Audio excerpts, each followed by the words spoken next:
नमस्कारं सर्वेषां छात्राणां स्वागतम् अस्ति। अद्य वयं स्नातकद्वितीयवर्षस्य कक्षायां संस्कृतसाहित्येतिहासः इति विषयम् आधारीकृत्य नाट्यसाहित्यस्य विषये पठिष्यामः।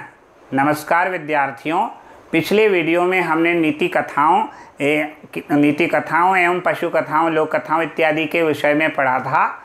आज हम नया विषय प्रारंभ करने जा रहे हैं, नाट्य साहित्य।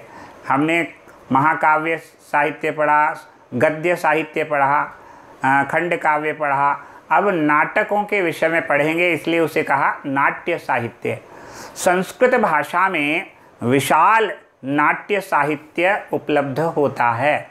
नाट्य कृति में मानव की विभिन्न अवस्थाओं का अनुकरण किया जाता है, इसीलिए इसे जो है दृश्य काव्य कहा जाता है। दृश्य काव्य होने के कारण नाट्य को रूपक भी कहते हैं। नाट्याचार्यों ने 10 प्रकार के रूपक बताए हैं।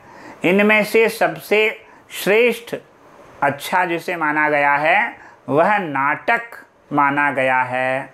काव्येषु नाटकम रम्यम, काव्यों में जो है नाटक सबसे अधिक सुंदर माना जाता है। अतः प्रायः समस्त लोग नाट्य, रूपक और नाटक का प्रयोग समान अर्थों में करते हैं। अधिकतर जन जो हैं प्रायः लोग नाट्य, दूसरा रूपक, तीसरा नाटक इत्यादि का प्रयोग समान अर्थों में करते हैं। संस्कृत भाषा में बहुत प्राचीन काल से ही रूपक लिखे जाते रहे हैं। यह परंपरा अद्यापि चली आ रही है, आज भी यह परंपरा चली आ रही है। लिखने के साथ साथ बहुत से रूपकों का अभिनय भी होता रहा है।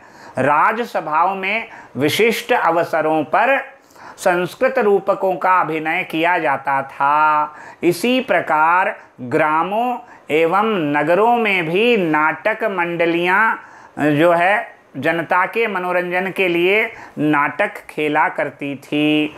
जब जन सामान्य से संस्कृत का प्रयोग हट गया, तब लोक प्रचलित भाषाओं में नाटक खेले जाने लगे। आज स्थिति यह हो गई है कि संस्कृत जो नाटक है वह विशिष्ट तथा प्रबुद्ध वर्गों के मध्य ही अभिनीत किया जा रहा है, क्योंकि आजकल जनसाधारण में संस्कृत भाषा बोलचाल में प्रचलित नहीं है। इसीलिए प्रबुद्ध वर्गों के मध्य में ही यह संस्कृत नाटकों का अभिनय होता है।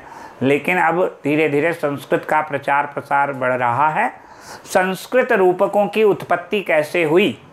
संस्कृत रूपकों की उत्पत्ति कैसे हुई, नाटकों की उत्पत्ति कैसे हुई, इस प्रश्न का उत्तर देने के लिए विभिन्न सिद्धांत प्रचलित हुए। पाश्चात्य विद्वानों ने पुत्तलिका नृत्य, धार्मिक नृत्य, वीर पूजा, यूनानी प्रभाव इत्यादि सिद्धांत प्रचलित किए हैं। किंतु भारत ने अपने नाट्य शास्त्र में विवरण दिया है। भरत ने अपने हमारे यहाँ पर जो प्राचीन मत है वो है भरत मुनि का। तो भरत ने अपने नाट्य शास्त्र में विवरण दिया है कि ब्रह्मा ने ऋग्वेद से पाठ्य अर्थात संवाद तत्व को ग्रहण किया, सामवेद से गीति तत्व को, यजुर्वेद से अभिनय तत्व को तथा अथर्ववेद से रस तत्व को ग्रहण करके नाट्य वेद नामक नई विद्या, जिसे पंचम वेद कहा जाता है, उसकी रचना की, उसका विकास किया। शिव और पार्वती ने क्रमशः तांडव और लास्य नामक नृत्य की व्यवस्था करके, देखिए शिव और पार्वती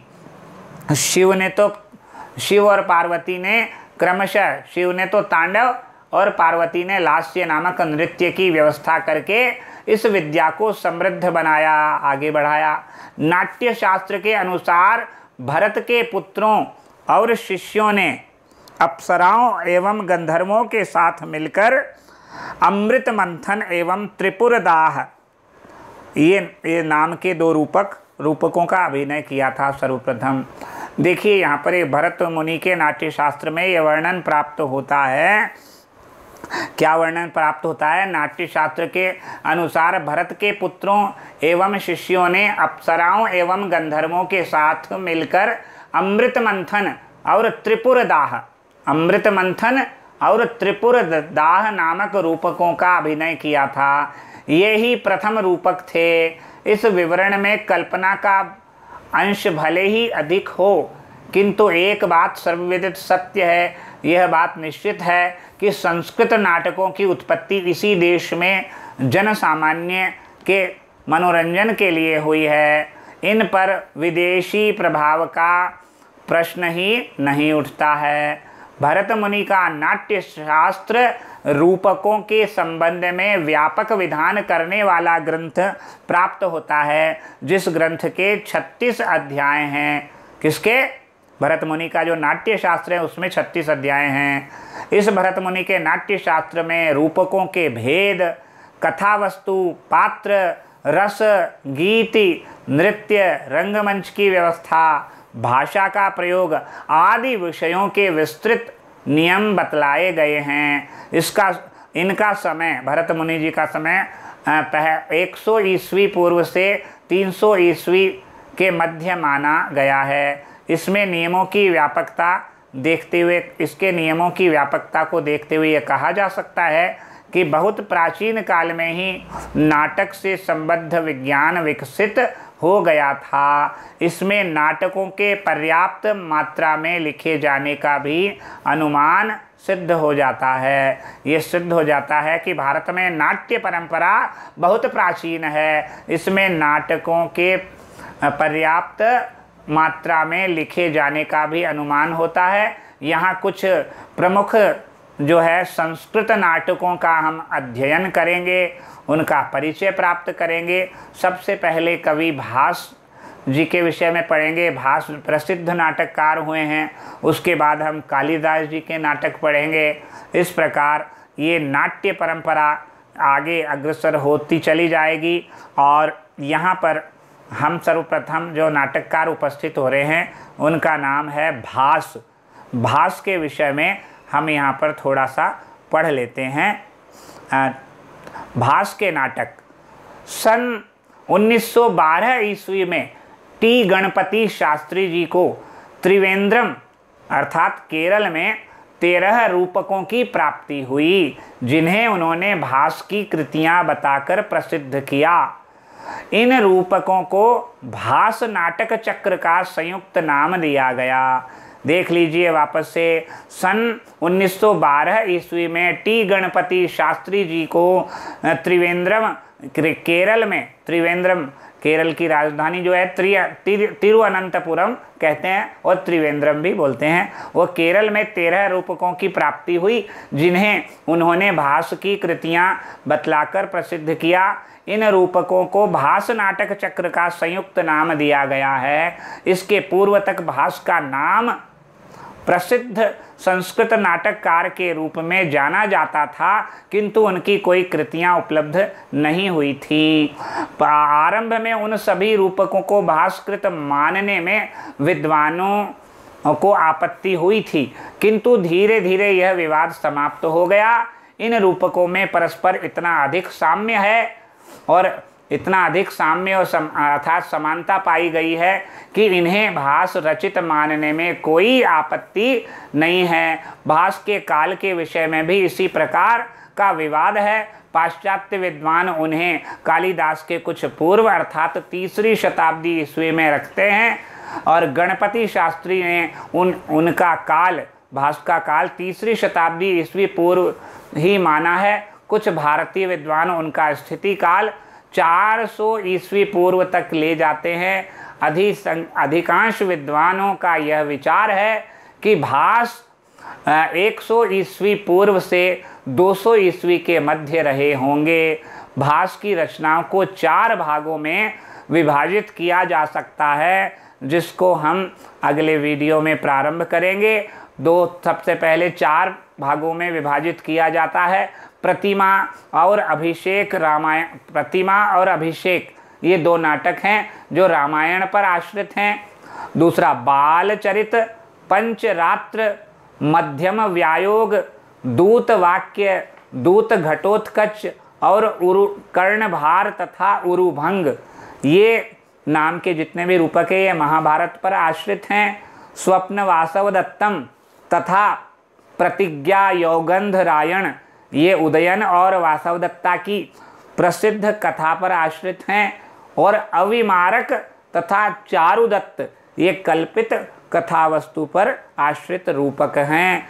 इन रूपकों में स्वप्न वासवदत्तम सर्वाधिक विख्यात नाटक हैं। वापस से नाम बता देता हूँ क्योंकि 13 रचनाएं हैं। भास की रचनाओं को 4 भागों में विभाजित किया जा सकता। पहला, रामायण पर आश्रित नाटक, रामायण की कथा पर। पहला है प्रतिमा नाटक, दूसरा अभिषेक नाटक। तो ये 2 नाटक है रामायण पर आश्रित है। फिर बालचरित, पंचरात्र, मध्यम व्यायोग, दूत वाक्य, दूत घटोत्कच और कर्णभार तथा कर्णभार के बाद है उरुभंग। ये जितने भी नाम गिनाए, ये जो रचनाएं गिनाई पंचरात्र से लगाकर उरुभंग तक, ये महाभारत पर आश्रित नाटक हैं, महाभारत की कथाओं पर आश्रित नाटक है। और स्वप्न वासवदत्तम तथा प्रतिज्ञा यौगंधरायण, स्वप्न वासवदत्तम तथा दूसरी रचना है प्रतिज्ञा यौगंधरायणम, ये उदयन और वासवदत्ता की प्रसिद्ध कथा पर आश्रित है। और अंत में अविमारक और चारुदत्त 2 है। पहला अविमारक, दूसरा चारुदत्त, ये कल्पित रूपक हैं। इन रूपकों में स्वप्न वासवदत्तम सर्वाधिक प्रसिद्ध नाटक है। नाट्य कला की दृष्टि से भी इसका महत्व है। भास के सभी रूपक नाट्य कला की विकास अवस्था के सूचक हैं।